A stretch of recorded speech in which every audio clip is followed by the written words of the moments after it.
பாசிப்பயிறு கஞ்சி பிடிக்காது. எனக்கும் பாசிப்பயிறு கஞ்சி ரொம்ப பிடிக்கும். Hi, welcome to Siva's kitchen. இன்றைக்கி பாசிப்பயிறு கஞ்சி எப்படி செய்கிறதுன்னு பார்க்கலாம்.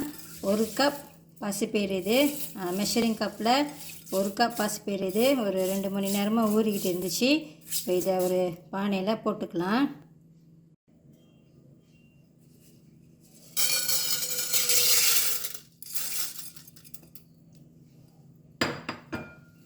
நான் ஒரு 4 டவுன் பண்டான் எடுத்துருக்கேன், நோட் போட்டிருக்கேன். தண்ணி வந்து குத்து மதிப்பாக எடுத்துக்கோங்க.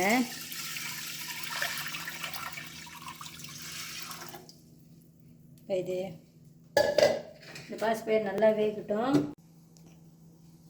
கொஞ்சமாக உப்பு, ஒரு 1/4 டீஸ்பூன் மாதிரி போட்டுக்கோங்க. இந்த பாசிப்பயிறு இப்போ நல்லா வேகணும்.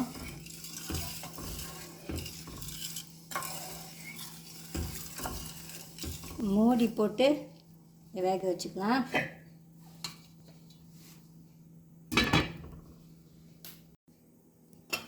இங்கிட்டு நான் கொஞ்சம் ஜவ்வரிசி எடுத்து வச்சுருக்கேன். இந்த மாதிரி ஸ்பூனில் 1 ஸ்பூன் இதை கழுவிட்டு கொஞ்சம் நேரம் ஊற வச்சுக்கலாம். இது வந்து புபோ சாச்சாக்கு போடுறது. இது சூப்பர் மார்க்கெட்லாம் உங்களுக்கு கிடைக்கும். இந்த மாதிரி இருக்கும், புபோ சாச்சா அப்படின்னு போட்டிருப்பாங்க. இது வந்துட்டு நான் இந்த மாதிரி ஸ்பூனில் ஒரு 3 ஸ்பூன் எடுத்து வச்சுருக்கேன். இதையுமே ஒரு வாட்டி கழுவிட்டு கொஞ்சம் நேரம் தண்ணியில் ஊற வச்சுக்கலாம்.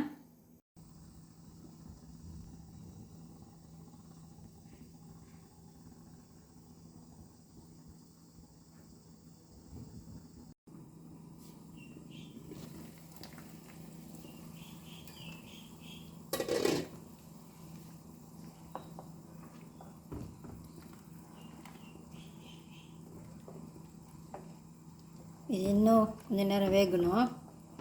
இடையில கிண்டி விட்டுக்குங்க. தண்ணி பத்தலைன்னா இடையில நீங்கள் தண்ணி கூட கொஞ்சம் ஊற்றிக்கலாம்.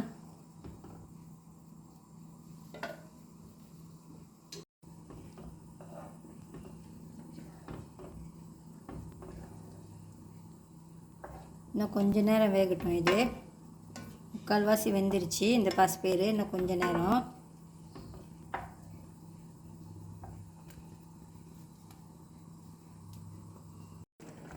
இந்த பாசிப்பயிறு நல்லா வெந்துருச்சு. இப்போ நல்லா கொலையாக வேக வச்சுக்கோங்க, அப்போ தான் கஞ்சிக்கு நல்லாயிருக்கும்.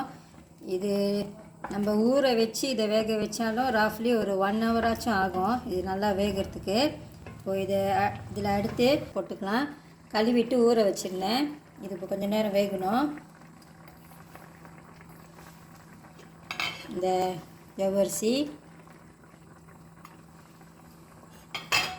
இன்றைக்கி நான் கருப்பு சீனி தான் எடுத்திருக்கேன். இந்த கருப்பு சீனியில் மண்ணெலாம் இருக்காது. நான் எப்பயும் சொல்கிறது தான். நான் பாய்க்கிற கருப்பு சீனி வந்துட்டு இந்த மாதிரி இருக்கும், இதில் மண் இருக்காது. ஸோ நான் அதை அப்படியே தான் போட்டுக்க போகிறேன். சீனி வந்து உங்களுக்கு எப்படி வேணுமோ அந்த மாதிரி போட்டுக்குங்க. குறைச்சி இனிப்பு குறைவா சாப்பிடுங்கன்னா கொஞ்சம் குறைச்சிக்குங்க. கரெக்டான 1 கப் மாதிரி நீங்கள் போட்டுக்கலாம். நான் இப்போ 1 கப் போட்டிருக்கேன். பத்தலைன்னா அப்புறம் நான் போட்டுக்குவேன். கொஞ்சம் திக்காக இருக்குது, கொஞ்சம் தண்ணி ஊற்றிக்கலாம். சீனி செக் பண்ணிக்கோங்க உங்களுக்கு போதுமானு. கொஞ்சம் நேரம் இருக்கட்டும் இது. அப்புறமா கடைசியாக இந்த தேங்காய் பால் ஊற்றிக்கலாம். நான் 1 கப் சீனி போட்டிருந்தேன், கருப்பு சீனி. அது பத்தலை, நான் இன்னும் கூட கொஞ்சம் ஆட் பண்ணியிருக்கேன். இந்த புபோ சாச்சா வெந்துருச்சான்னு பார்த்துக்குங்க. இப்போ இது 3/4 வெந்துருச்சு. நான் இந்த திக்கான தேங்காய் பால் இதில் ஊற்றிக்க போகிறேன்.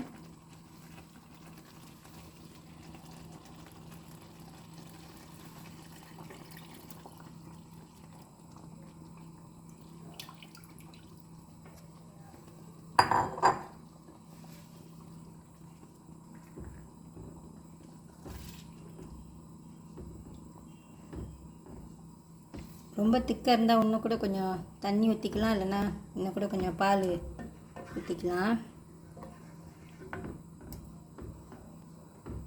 இது லைட்டாக ஒரு பாயில் வரட்டும், அப்புறம் அடுப்பை ஆஃப் பண்ணிடலாம்.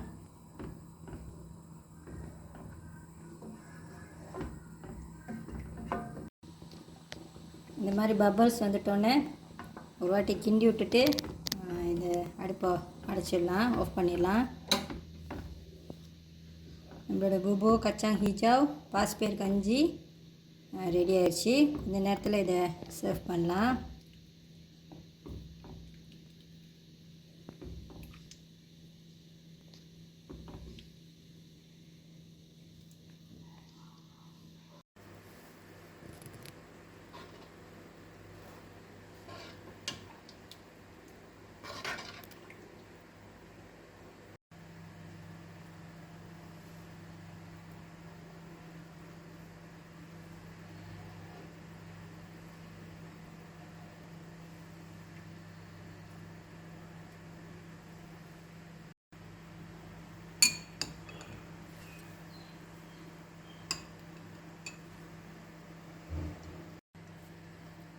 நீங்களும் இதே மாதிரி பாஸ்பேர் கஞ்சி ஒரு வாட்டி செஞ்சு பாருங்கள். கருப்பு சீனி போட்டு அதில் இந்த புபோ சாச்சா அதையும் போட்டு செஞ்சு பாருங்கள், ரொம்ப நல்லாயிருக்கும்.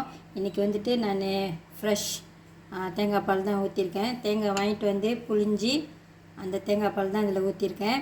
இந்த வீடியோ உங்களுக்கு பிடிச்சிருந்துச்சின்னா லைக் பண்ணிவிட்டு ஷேர் பண்ணிவிட்டு சிவாஸ் கிச்சன் சேனலுக்கு சப்ஸ்கிரைப் பண்ணிக்கோங்க.